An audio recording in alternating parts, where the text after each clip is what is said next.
The Deputy Leader of the Opposition. Thank you, Mr Speaker. My question is to the Prime Minister. Pensioners are struggling to pay their power bills because energy prices are at record highs under this Conservative government.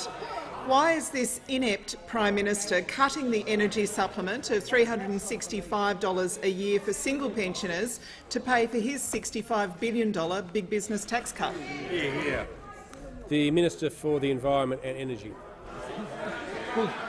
The changes to the energy supplement are still in Labor's costings, Mr Speaker. They're still in Labor's costings.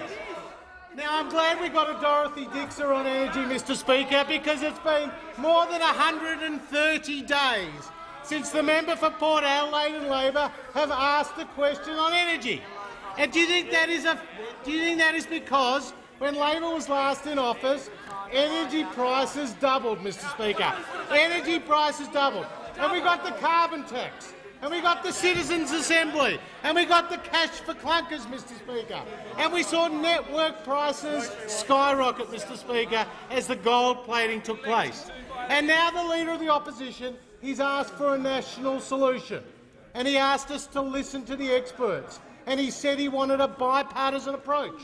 So when the Energy Security Board came forward with the National Energy Guarantee, which independent modelling shows will leave the average Australian household $300 a year better off than they would be under the Labor Party, he turns his back.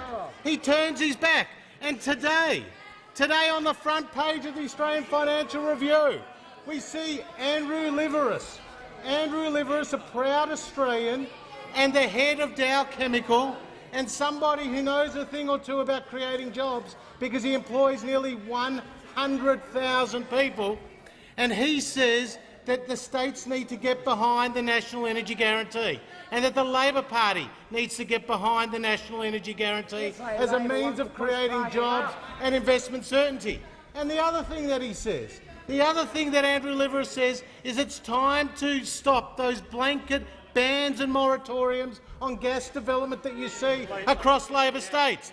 In the state of Victoria, Daniel Andrews is not only locking up unconventional gas, he's also locking up onshore conventional gas, Mr Speaker. Higher prices, Mr Speaker.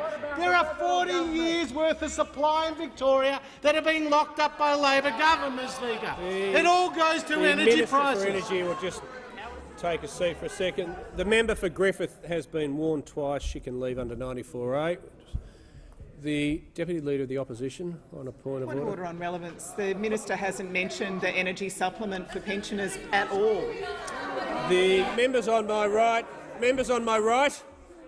the minister will just wait. The minister is, one, on the policy topic of the question, and two, my recollection is he mentioned it in the first sentence. The minister has the call. Still in your costings. The key to lower energy prices is to get more gas into the domestic market. And the Leader of the Opposition should pick up the phone to the Labor leader in Victoria and pick up the phone to the Labor leader in the Northern Territory who is sitting on 200 years' worth of gas and say, release that gas into the market, develop that gas, put Australian households and businesses at first, and get behind the National Energy Guarantee as a means to a more reliable and affordable energy system.